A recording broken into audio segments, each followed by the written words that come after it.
When I listen to Audible, I'm not on mile 2 of my early morning run. I'm out searching for clues in the abandoned toy factory near the cemetery. As I make my way down to the basement, I can't help but feel like I'm being followed. Did that doll just move? Who's there? They're getting closer! I should really get a treadmill. Go to audible.com/start trial and your first download is free. Audible. Stories that surround you. Blog Talk Radio.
My co-host tomorrow night will be Andrea Dean Ben-Skoig, so tune in.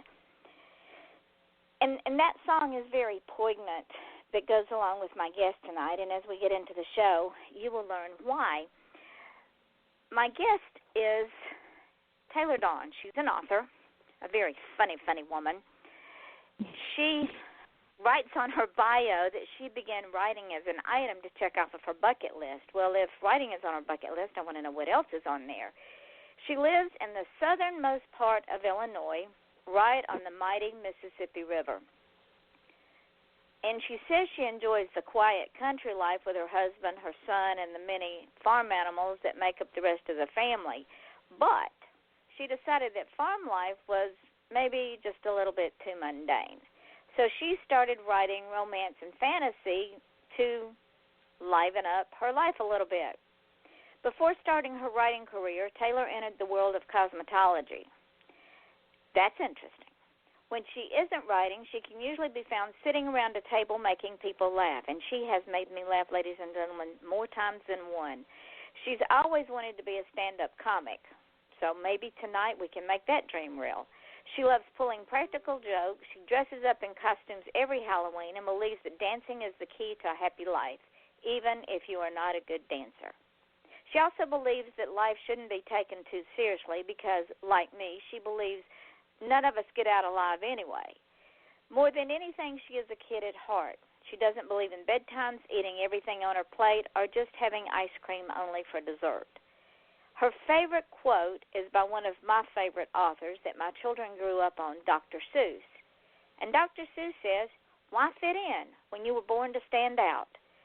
Hello, Miss Taylor Dawn. How are you this evening? Thank you for agreeing to be on my show. It is a pleasure and an honor. I am fabulous. Thank you for having me.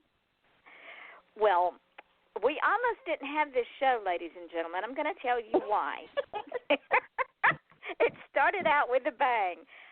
My show is on Eastern Standard Time, and, well, Eastern Daylight Time now, soon to be Eastern Standard Time.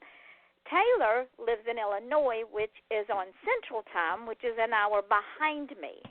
So at 5, I told her, I said, Taylor, call in at 7:50 EST, Eastern Standard Time. Taylor, I'm sitting here waiting for Taylor to call me at 10 minutes till. It's 5 minutes till, and I messaged her. I said, Taylor, we start in 5 minutes. Call me. She says, it's only 6:50. Yes, it's only 6:50 in Illinois. Okay, so in my defense on that, I had a really good excuse. I was actually, getting the stuff ready to make my Halloween costume. And you just sort of lost track of time. I did. Everything was, blowing up, beeping. I'm like, what is happening? Is something going on? And then I read it, and I'm like, uh-oh. Yeah, because I kept tagging you on the show. The show starts in 15 minutes. The show starts in 30 minutes. Apparently, you missed that memo.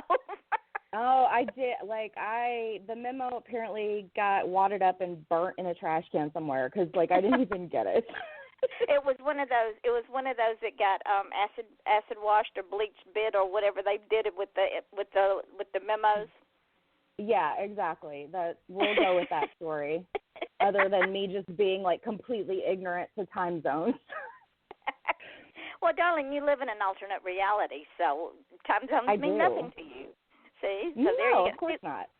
Of course. See, ladies and gentlemen, this is why we call this show Off the Chain. Nothing is scripted. Yes, I have an outline, but who knows if we get to it or not. And we just we just do our thing.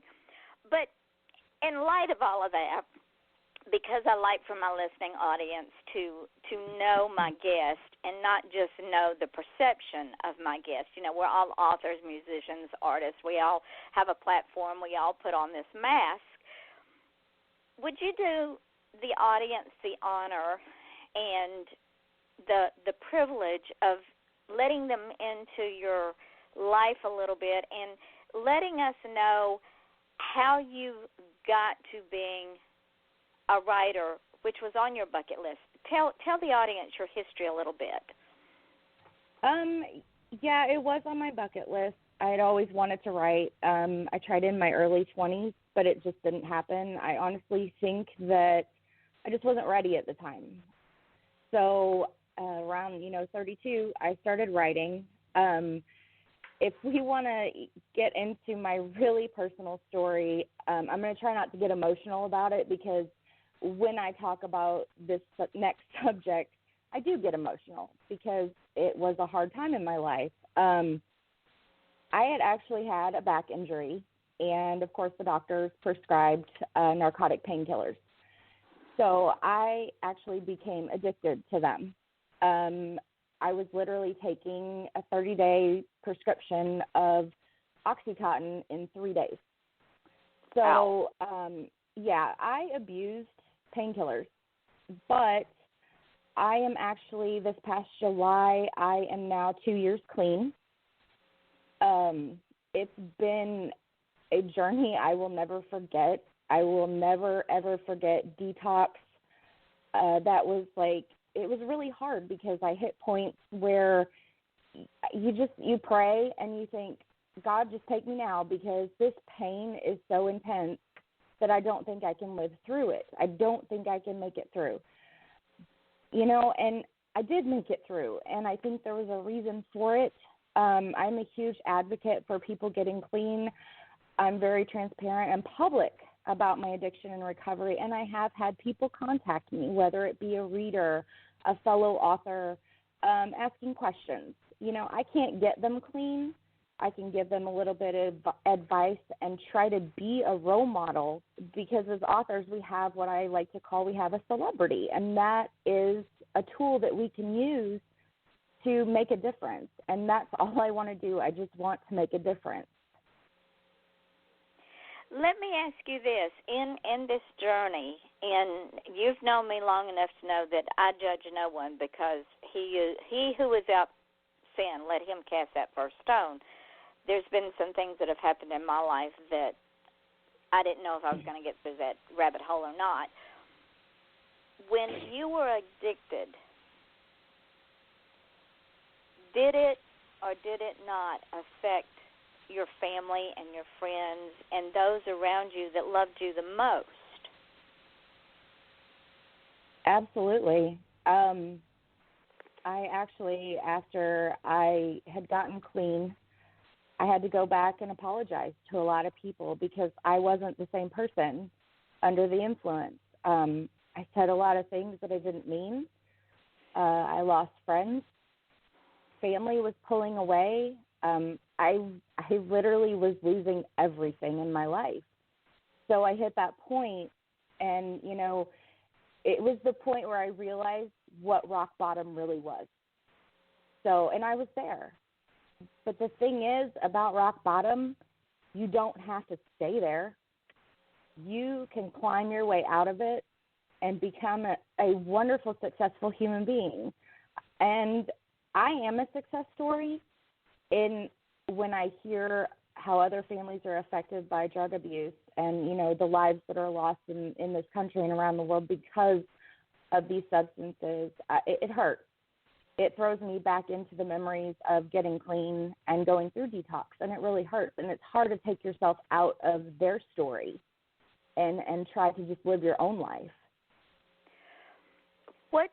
When you got to the bottom of that rabbit hole, what triggered and it is a change in attitude, and it is a change in direction. What triggered that? Because, a lot of people get in that rabbit hole and they stay there because it's a whole lot easier to stay there than to claw your way out. Yeah, it is. I mean, you can just lay down in there and live the rest of your life like that. But the biggest thing that it smacked me in the face was I had a publisher at the time, and we were trying to get one of my books republished. And I basically was a horrible human being to my entire publishing team, my editor, my book manager, my cover designer, my proofreader. I was just nasty towards them.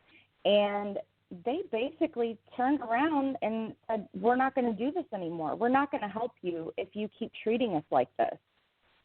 And so that was a huge wake-up call. Of course, your family, they know that there's something wrong, but your family's going to love you no matter what, and they don't want to be the ones to say, hey, you need to stop what you're doing and think about it. So it took like that outside force, and my eyes just shot wide open, and I thought, I have to change. I'm going to lose my career, my family. I'm going to lose everything if I just stay in this hole, and I just couldn't do it anymore. When you decided to change directions, and people are going to say you can't do it, but you can. When you decided, when you fully made up your mind, look, I'm not wallowing in this anymore, I'm over it. It wasn't something that happened overnight, was it? No. It takes hard work, even to this day, 2 years later. I'll be honest, my trigger is stress. When I am under copious amounts of stress, my brain actually works in the way of thinking, if I just had one pill, I could deal with this a lot better. So I have to basically retrain my brain to think, okay, I need to handle my stress and my workload a little bit differently to get through it, because I'm going to tell you right now, I'm not going back down that road. No way, no how. No, because I'll hunt you down with the monkeys and we'll have a conversation. Yeah, I mean, and the thing is, you know, my doctor, my physician, not the one that prescribed the medicine, but my regular physician, I actually went to her when I wanted to get clean. And it's so funny because I asked her to put in the computer system about my addiction. So even if I go to a walk-in clinic or the emergency room, it's in there. They know not to give me something. If I come in and be like, my foot hurts, you know, they're not going to be like, okay, here's you a bottle of narcotics to fix the problem. Like, they know not to give it to me. They're going to say, okay, go home, hold it up on an ottoman and get over it. Yeah, they're going to be like, pull up your big girl panties, quit crying, and go write some damn books.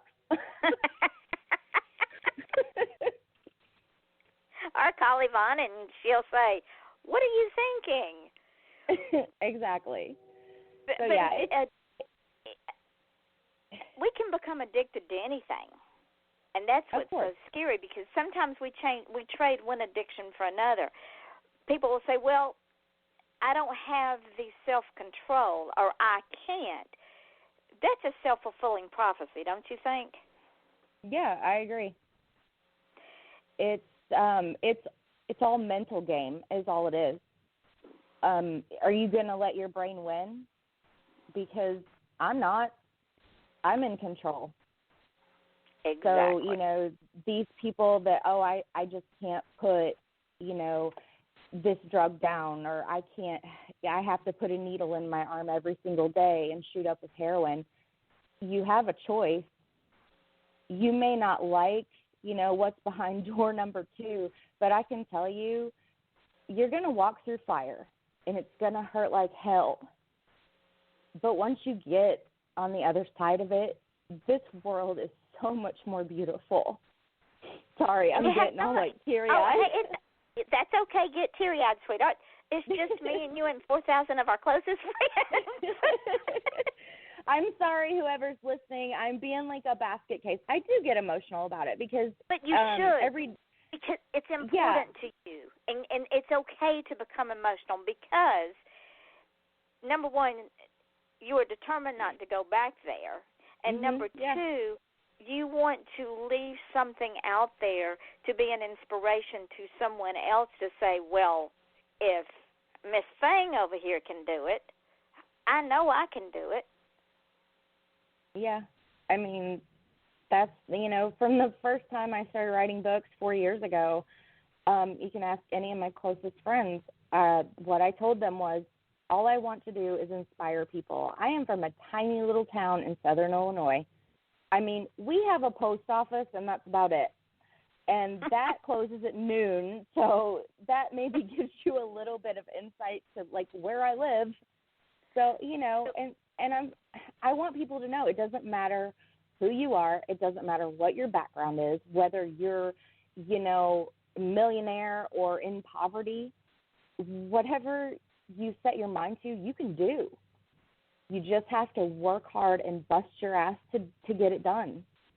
And understand you're worthwhile. Because a lot of people don't think they're worthwhile anyway. So that's one of the excuses they use to go down there. Well, I'm not worthwhile. Nobody will care if anything happens to me, which is baloney because we know that the man upstairs cares or else they wouldn't be here. Yeah. I mean, there's a plan for all of us. I don't want to get into, like, all this philosophical stuff, but I do believe there was a reason I went through the trials and tribulations that I did. Because standing here now, I am a much stronger person. I can handle things a lot better. I am more grateful for what I have and for each morning that I'm able to roll out of bed and actually put my feet on the floor, I'm grateful for that. So, I mean, you are worthwhile. If you're listening out there and you're sitting there and you're like, nobody cares. There's somebody out there that thinks that you are a rock star. So it's time to start acting like it. Absolutely. And, honey, you are a rock star, which segues into, ladies and gentlemen, if you are not friends with this beautiful person on Facebook, I'm telling you, you have to go and friend her. Her Facebook page is Cynthia Dawn Taylor, because she can come up with some of the funniest things that happen to her. Now, the one that just blew me out of the water, that I spit coffee all over my keyboard, was the hair conditioner in the ear. Now, I want you to tell that story like you wrote it. If you can't, I have it in print so I can read it. Okay. I'm gonna try to tell this quick, but okay. So it actually happened yesterday, which, you know, every day something strange happens to me. So I took a shower and washed my hair, obviously, shampoo and conditioner, and then I had to go to town. I'm walking through Best Buy, and I stop and I talk to this guy that works there, and I feel something like oozing out of my ear. And I'm like, what is happening right now? And so I reach up, and there is just like loads of white, creamy hair conditioner coming out of my ear. And the guy looks at me, and in my mind, I'm thinking, okay, the only possible explanation of why this is like that is that I'm a porn star. So I went with it, and I told him that, and I've never seen like a man's belly jiggle that much with laughter. Like it, yeah. So, and I will tell you, in public, I don't have a filter. I will act as goofy as I don't know what. I mean, it's so much fun. Life's short. And ladies and gentlemen, you have to get this visual in your head. this attractive female walking through Best Buy.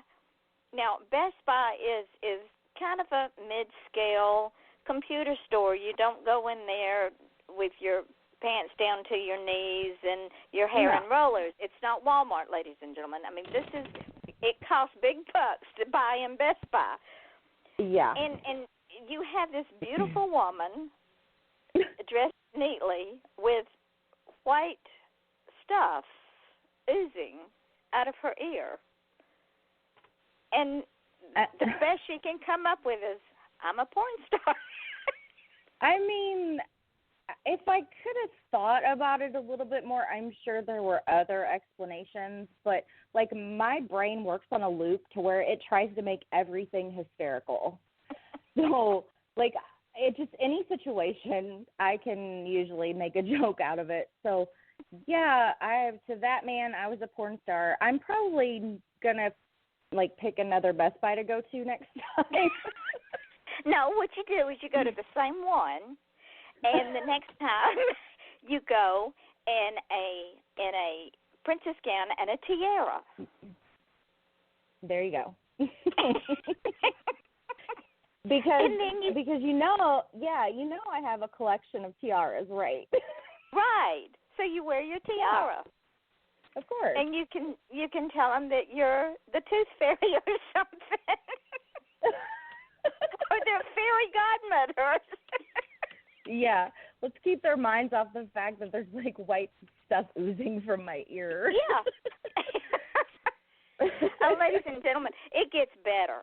She puts another one up. Now, it wouldn't have been so hysterical except this particular story resonates with the genre that I write in. Now, you've got to, if you can't remember this one word for word, I've got to read it. So if you're pretty close, because this one is even more fall down funny. Well, since you have it word for word, I'll let you read it. Oh, it's hysterical. All right. Okay. What she does is she says, The twisted mind of a writer. Now, bear in mind, Paul is her husband. Long-suffering Paul. He was named right. He should be St. Paul. Yeah. St. Paul comes home from working late. So Jack, that's her son, and Taylor meet Paul outside when he drives up. He stopped and asked, "Why are you guys waiting on me?" Of course, Taylor's twisted writer brain goes into flat overdrive, and it screams, and I quote, "Because I'm going to murder you." She had just cleaned the floors inside and didn't want them messy again. So she says, "If I hack you into tiny chunks on the back deck, I can hose the massive amount of blood right off." But somehow Taylor was able to filter herself and not say that out loud.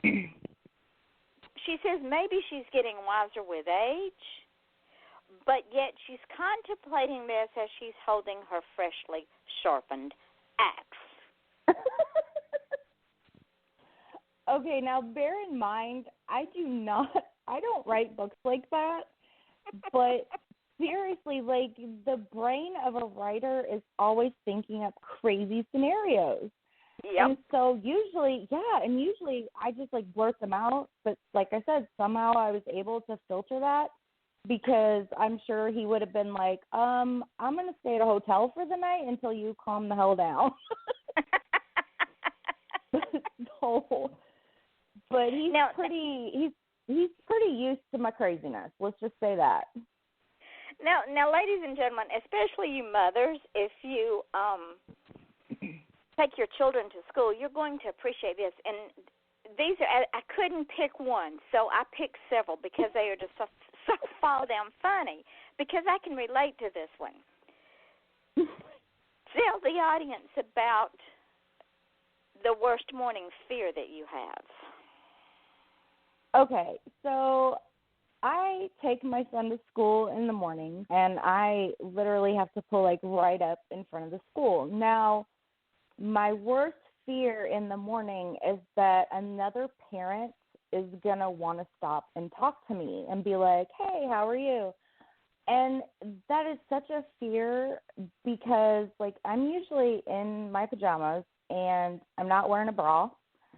And so, you know, if they want me to get out of the car and talk to them, like, I'm going to have to, like, roll my boobs up out of my socks so that they're, like, presentable. And, yeah, I'm just not a very lovely person in the morning. But the not even the boobs and the socks is half as funny as where you say my messy bun has usually morphed into a fucked up bagel. Oh, yeah. I mean, I go to bed with a messy bun. I pretty much live in a messy bun. But by morning time, yeah, it is a straight-up fucked up bagel. I mean, it's that bagel that people look in the case at the bakery and they're like, "I don't want that one." And it usually gets tossed away at the end of the day. So, yeah, my hair is that bagel. It's the poor, lonely bagel. Now, what is really funny, ladies and gentlemen, if you think Taylor's hysterically fall down funny, her son is a chip off of the old block. because tell my audience what happened when you and he went into Hobby Lobby. Oh my gosh. Okay. Anybody that knows me, I love to craft. Like, I love to make things. So Hobby Lobby is like my sanctuary. So one day my son and I were walking up to Hobby Lobby and the doors opened and, like, the smell of Hobby Lobby, like, wafted out. And of course it smells like, you know, this beautiful candle or whatever. So I sniffed, like, I breathed in really deep, and I was like, "Oh, do you smell that?" And my son, I kid you not, did not miss a beat, and he goes, "Yep, smells like you're about to spend my dad's entire paycheck." And so, like, I had a retort for that. I didn't actually put the retort on Facebook because I thought I'd catch some flack. But my son and I, we play off each other, and it's absolutely hilarious. But my retort after he said that was, "Now, what are the laws again on leaving a child in a hot car?" Now, keep in mind, I would never I would never in a million years do that to my child. But I did say that, and he, like, scrunched up his face, and then the conversation was over. So it was quite hysterical, though. But you have to understand, ladies and gentlemen, he's not a little child. He could take care of himself. But his mama did not mean that. It's all in jest. No. All in jest. No. I don't need any hate mail, please. But I think it's funny because one time years and years and years ago, my children were fighting, and I told them 3 times if they didn't stop fighting in the car, and I was on a back road. It wasn't like I was on the expressway. If they didn't stop fighting, I was going to put them out. Well, they didn't stop fighting. So after the 3rd time, I stopped the car and made them get out. Yeah, I've done that too. I can understand. Yeah. I can understand that. Yeah. But now, I want to know how Jack enjoys putting your skirt on so you can work on the hemline. Actually, the funny thing, okay, I was making a costume for the Glass City author event, which was actually last weekend. I dressed up like the Queen of Hearts because the whole theme was Alice in Wonderland through the looking glass. So I make this skirt, and I needed to work on the hemline. And, like, I didn't have, like, a dress form or anything to put it on, and obviously I can't work on it while I'm wearing it. So I'm standing in the living room, and I'm like, he's not going to be happy when I tell him to come in here and try the skirt on so that I can finish up the hemline on it. Now, luckily, later that day, I took it to my mom's house, and she, like, put me up on this little stool, and I had the skirt on, and she fixed it. But my child is pretty much used to my shenanigans at this point. You are a fortunate mother. You do know that, right? I am. Well, my child's personality is like a carbon copy of mine. Except when you sing him happy birthday in the driveway of the school, and totally embarrassing. Oh, yeah, I love embarrassing him. Isn't that our job as parents, though? Absolutely. I mean, of course it is. Yeah, like, I totally, like, when he popped out of me, I checked that box on that little form you had to fill out and was like, embarrassed child for the rest of his life. And I'm like, bingo, I'm going to do it. And big bold checks, right? Highlighted. Exactly. That was Black like in italics. Yeah, it was like italics and underlined. Oh, man, it was awesome. That was the first box I checked. Before you even put his name on the paper. Yeah, I'm like, oh, yeah, we got to name this thing? Okay, well, how about Jack? Simple 4 letters, easy to remember. Yeah, I get that. Yeah, that'll work. I saw where you like playing Cards Against Humanity. Oh, my goodness. Okay.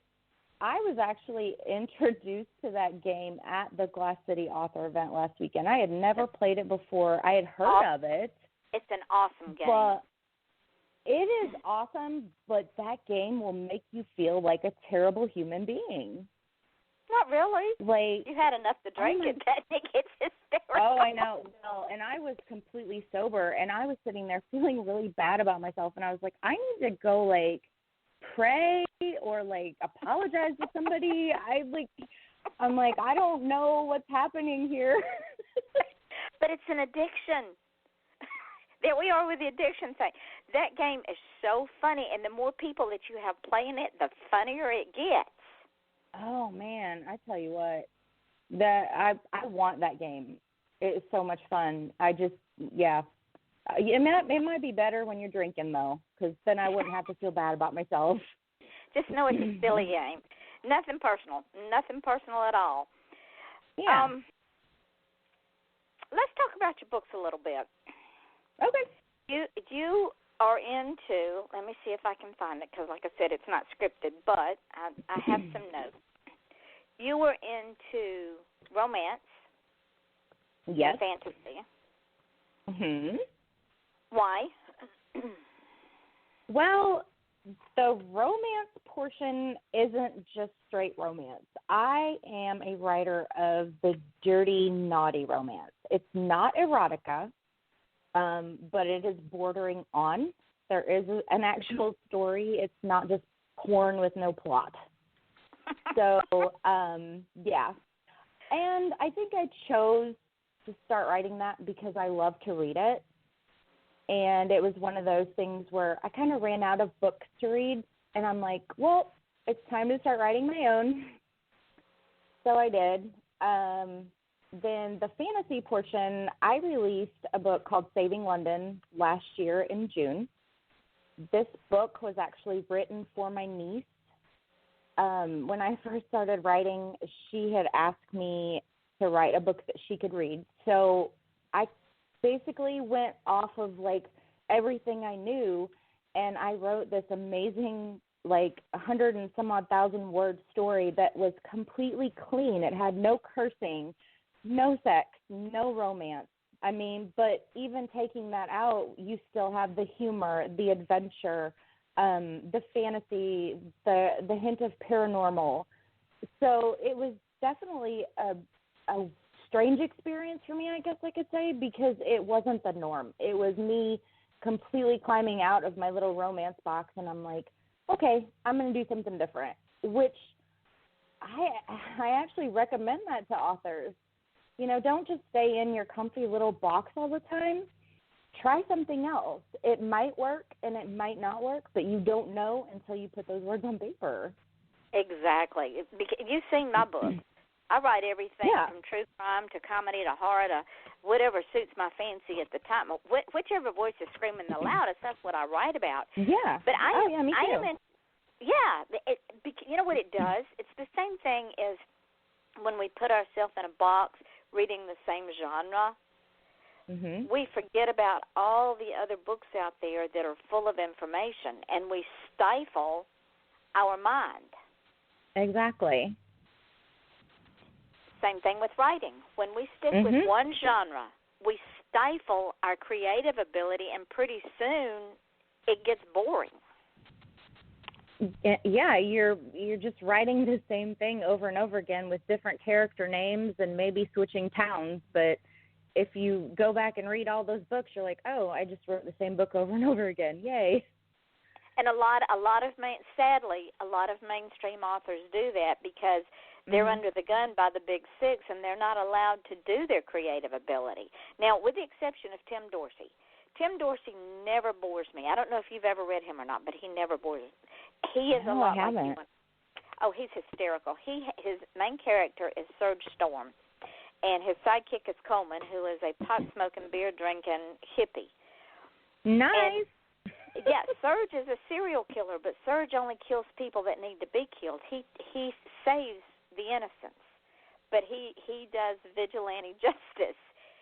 And he does it in the state of Florida. And Tim Dorsey uses real places I've never even seen or been to, but they're real places because I know about them, and builds these stories, but they're never boring. Wow. But sadly, some mainstream authors become boring because you can pick the book up and say, oh, yeah, same story, same plot line, different character, like, say, different town. So when you did Saving London, what did that do for you as an author? How did that expand your craft and your creative ability? For me, it opened up this huge door and made me realize that I was actually better than what I was giving myself credit for. Because you're right, I was trapped in that box. I mean, granted, I love writing romance, but that book actually has spurred me into wanting to set and reach a goal every year to add something different, to put out something that's a new genre. For instance, this year in 2016, I started releasing the books in the Magnolia series, and those are romance, but I've also added suspense into them, which I hadn't done before. So, I mean, you can take little steps to do it, like I'm doing. Next year, I'm going to be going into, a twisted fairy tale. And then I also have this, Russian spy espionage type novel planned out. So, like I said, go for the big leap or just start small. It opened the door. It sparked my creativity, a million times over. And I have to give props and thanks to my niece, Haley, for asking me 4 years ago to write a book that she can read, because had it not been for her, and me wanting to make her happy and make her smile, then I don't think I would have gotten to where I am right now. I really don't. Do you think that if you had not ventured out of your comfort zone, and that's basically what it is, it's like everything else, it becomes a comfort zone. Had you not ventured out of your comfort zone, do you think that you would have eventually stopped writing because of burnout and because of the same, for lack of a better phrase, tired plot, characters, and setting? Oh, yeah, I think I would have, because I'm the type of person that gets bored with something very easily, and I will walk away from it and never look back. So for me to stick with it as long as I have, and I honestly plan on doing this until I can't do it anymore, you know, I just, like, it's there. You just have to reach out a little further and get it, and that's what I taught myself. You know, you're going to have to reach higher, and you're going to have bigger goals, but the thing is, you take those steps on the ladder, and eventually you're going to get there. You just have to make yourself do it. Do you think that your journey and your climbing out of the rabbit hole helped you be strong enough to be able to say, because the addiction was a comfort zone, the writing of the romance was a comfort zone. So when you stepped out of the addiction box, and then when your niece said, will you do this, you were strong enough emotionally, mentally, and physically to say, I can do this. Oh, I believe so. I honestly, I'm stronger than I give myself credit for, because there's always going to be that little voice in the back of my head that says you're not good enough. You were a drug addict. You're a piece of trash. There's always that little voice. And daily I have to tell it to shut the hell up, because I am good enough. Yes, you are. I walked through the fire, and I battle every single day with myself, with the indie community, to keep my identity, because in our book world, people want you to change who you are, and I refuse to do that. I don't conform. I do my own thing, whether people like it or not. And, you know, it's just me. It's my personality. I love what I do. I'm passionate about it. I'm passionate about helping others to reach their goals and to, you know, succeed too. And so the thing is, sadly, and this is why you and I had this conversation right before the show, I want my audience to know my guest, not the perception of my guest, because you're right. We as artists are put into a box by others, and that is their perception, which is okay, except sometimes they need to know who we really are to understand what we really do and why we really do it. Yeah. And that's why I've always been, you know, open about, you know, my personal struggles. I don't reveal everything about my personal life, but I do the very important things. And the thing is with me, and I know this isn't the same with a lot of authors, but the way I am online is the exact same way I am in person. There's no smoke and mirrors. If you ever catch me at a live event, you're probably going to be like busting a gut, because I'm probably going to make you laugh. I'm going to make you do silly stuff. And it's the same way. It doesn't matter whether I'm Taylor Dawn, the author, or Cynthia Dawn Taylor, the mom, the housewife. You know, it doesn't matter. I'm going to be the same no matter what. Well, you know, the philosopher said, to thine own self be true. And Taylor, if we're not true to ourselves, there is no way on God's green earth that we can be true to our craft. No. Absolutely not. If you do not open up in real life and let yourself be vulnerable, then you can't be vulnerable on the pages of a book. It just can't happen. You can't fake it. No, you can't, because it comes through. You couldn't write the romance that you write if you were not true to Cynthia Dawn Taylor. When we strip away the pen name, and when we strip away our costumes and the perception of others that they have of us, that's what comes on the paper. Because I am a proponent that everything that we write, part of ourself is in that book. Oh, yeah, definitely. I have what I like to call my little Easter eggs in my books. There are situations in real life, some of them I've told people, some of them I haven't, that I actually hide them in my books, whether it be a scene or a piece of dialogue, because to me it's a way of healing. It's a way of becoming stronger, because someone out there might read that and it might resonate with them, even though it is fiction. I don't ever do a, based on real life kind of thing. I just put my little Easter eggs in there and I send them out into the world. And I know they're there. And if someone reads your stories, and when they read your stories, if they read with an open mind, they're going to learn something. I believe that with all of my heart. My mother taught me that very valuable lesson because I was reading a book for college, and I hated the book. It was required reading. I had to write a paper on it. Could not get through because it was written in 1929 by a woman, and we all know about women in 1929, and I just wanted to toss the book. And she said, Yvonne, I'm reading a book called How to Read a Book. And I'm going, what? You know how to read a book. You taught me how to read a book. She said, no, listen. The book I'm reading says that if we read with an open mind, no matter how difficult the book, no matter when it was written, no matter the language it was written in, we learn something. Exactly. And it resonated because, boom, the lights went off. I got through the book. I had to write a paper on the book, plus I had to write a paper in my criminal justice class. I turned in the same paper for both classes and made A's on them. Awesome. Perception. Yeah, exactly. And the way that you write, even though it is romance and it is fantasy and it is slight erotica that you leave to the imagination, you are teaching something, and you are good enough. Oh, yeah. I mean, I forget what skit it was. I think it was on Saturday Night Live, where I'm good enough and darn it, people like me.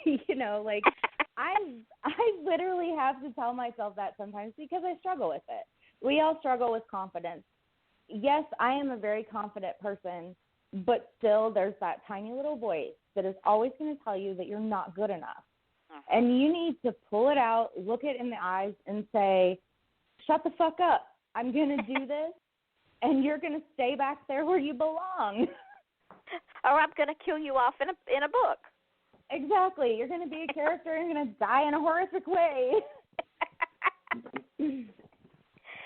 What I would like to do now, my beautiful friend, is talk for a few minutes about your Princess Press publishing company, and I cannot say that fast 3 times.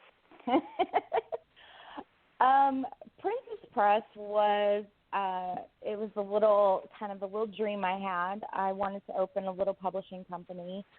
I've actually brought on one of my very good friends that lives in Florida, Stephanie Stacker. She's a fellow author as well. We are kind of in the planning stages right now. We are hoping to go full tilt in 2017. And what we wanted was an experience for indie writers to go to where they wouldn't have to chunk out a huge amount of money for a book cover, for editing for their book, for promotion, and also to where they could have a publishing contract and not have it to where the company actually keeps the majority of their royalties. Because we want that to go to them. They wrote the book. It's only fair that they get the majority of the money, right? I agree. So, we've, like I said, we've been in the planning stages. We have a few people on board that are going to basically be like our quality control. We are currently only publishing my work under the Princess Press label. just to see how things go. So all of my books that are out right now are under that label. You'll see it, if you have the paperback, you'll see it on the spine, on the back cover, whatever. If you have the ebooks, you'll see it, right inside the front cover of your ebook. So it's kind of a trial and error, and we're trying to figure things out. We don't want to, run in and just open this up and, have a bunch of things fail. We want to have a solid plan in place for these authors because, we don't want a first-time author coming to us and being scared to death, and then we turn around and we fail them. Because most indie authors have been failed. Yeah. I mean, there are people out there that aren't like me. I bounce back, but there are people that if they fail the first time, they don't get back up again. And I don't want to see somebody's dream extinguished because we failed them. I refuse to let that happen. So, it's like I said, it's a slow-going process. Eventually we'll be up and running, accepting submissions. But I really have a gut feeling that this is going to be an amazing opportunity for indie writers that are interested. So, ladies and gentlemen, you heard it first here. Now, what I would like to do, since I've talked about your wonderful Facebook page, tell everyone where you can be found so they, too, can get their snippets of sardonic wit and humor and spit coffee all over their keyboard. Yeah, well, first of all, I'm going to just put a disclaimer that I am not paying for you a new laptop or whatever if you destroy it for spitting liquid on it. But, oh, come on, Dawn. Come on. Now, I'm going to have to sell some more books to do that. But you can find me on Facebook. I have a fan page. It's under author Taylor Dawn. You are more than welcome to send me a friend request on my private page. It is Cynthia Dawn Taylor. Just be prepared for shenanigans and hilariousness on there. You can also find me on Twitter at Taylor Dawn Books. And then we have our fabulous new website. It is TaylorDawnAuthor.com. It is gorgeous. You're going to go in there and you're going to be like, oh, my God, I love this. It's so pink and sparkly. So, and I'm also on Instagram, but I don't know what my name is on there. I mean, come on, I got too much to remember. Okay, in the next couple of minutes, if someone came to you and they had a dream and they said, I've got this dream, but what are you going to tell them? First of all, I'm going to tell them that you won't have any kind of reward without risk because things work and things fail, and you just have to keep trying if they do fail. My biggest piece of advice that I do tell people is don't try to fit into a mold. You need to break the damn thing because you are the only you out there. Be the best you that you can be. Whether you want to be a writer, a singer, a songwriter, it doesn't matter. Go do it. I mean, what's the worst that somebody's going to say? No, we don't want your work. No is not going to kill you. I mean, I can sit here and tell you that I have had rejection letter after rejection letter from big publishers, small publishers. But there's a reason for it. It wasn't meant to be. I'm not going to cry about it. I'm going to keep writing my books and keep cranking out bestsellers and just go live life. Be awesome. We're only here for a short amount of time. Let's do this. And none of us get out alive either, do they, honey? We do not get out alive either way. And this is something else that I tell the listening audience is when you're on your deathbed, which we're all going to go one way or the other, and someone says, do you have any regrets? And you start looking back and you start naming off, well, I should have done this, I could have done that, I would have done this. It's too late. Yeah. Do it now. You can't go back. Because, do it now while you can. You don't know what tomorrow holds, so get up, and go do what you want to do. I mean, my writing career started out as a dream, something on my bucket list, something I wanted to do before I died. I know that's crazy. I wanted to write one full-length novel, and I have the 10th one coming out this December. So sometimes a dream can morph into the biggest reality you've ever seen.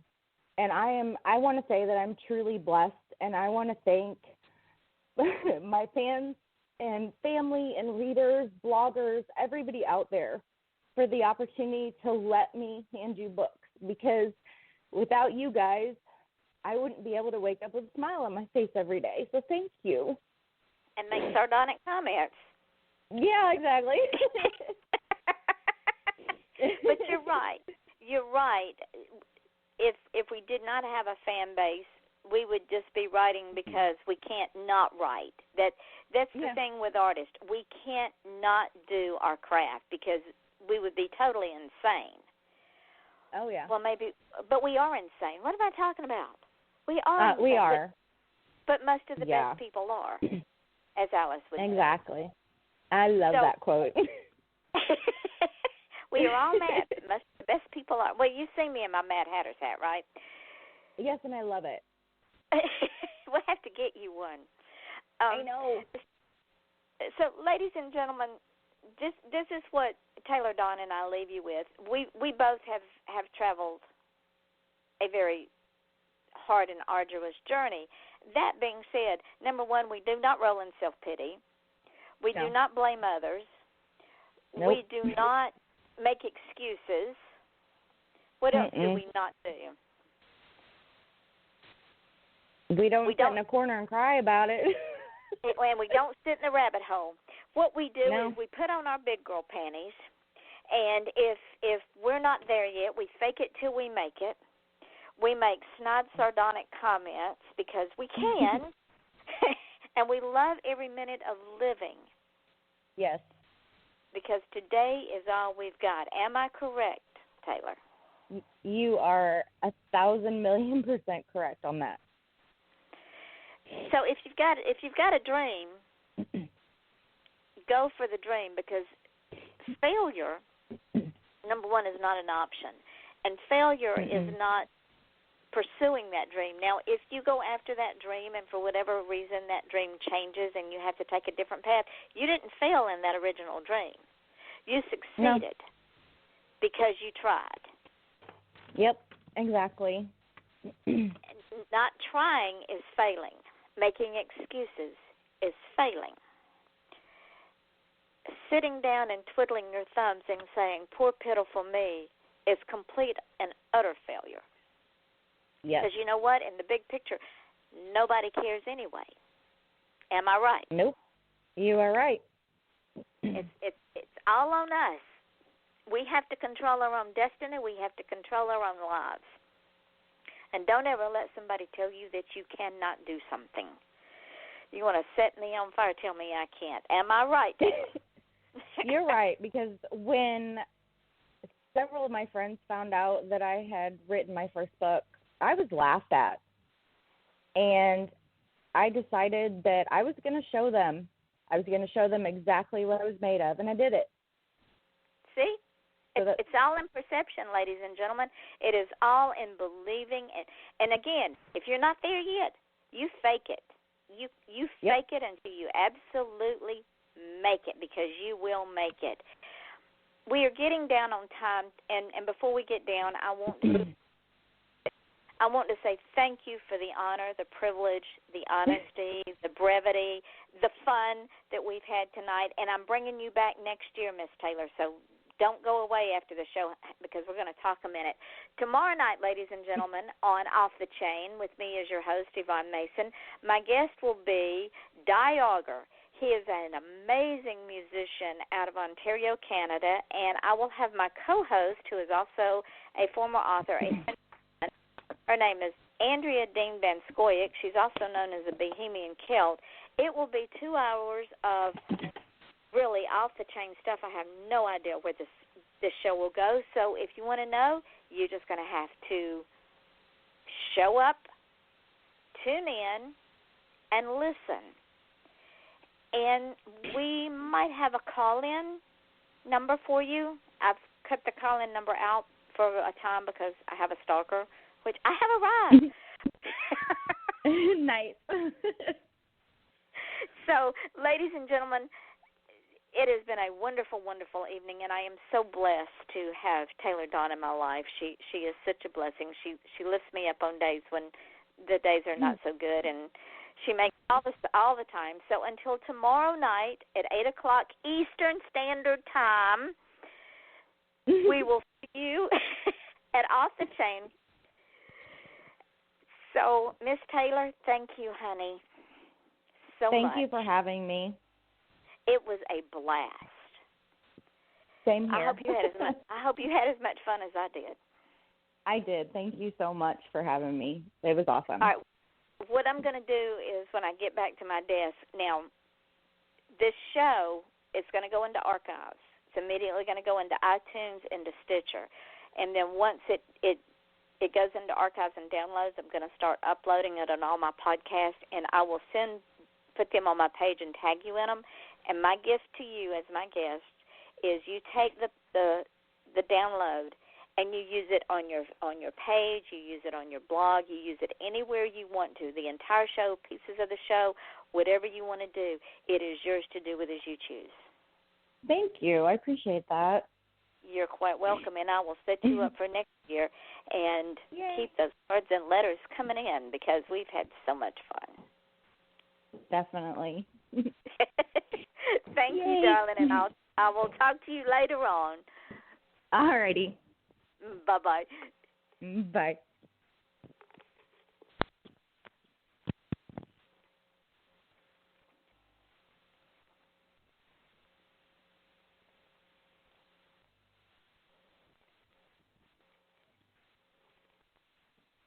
When you don't go to Geico.com, car insurance can seem intense. Like breakup R&B intense. I thought you said you loved the sweater that I got you. If you didn't, you could have told me. Geico makes it easy. Just go to Geico.com anytime to update or check your policy without all the extra drama. I even had a gift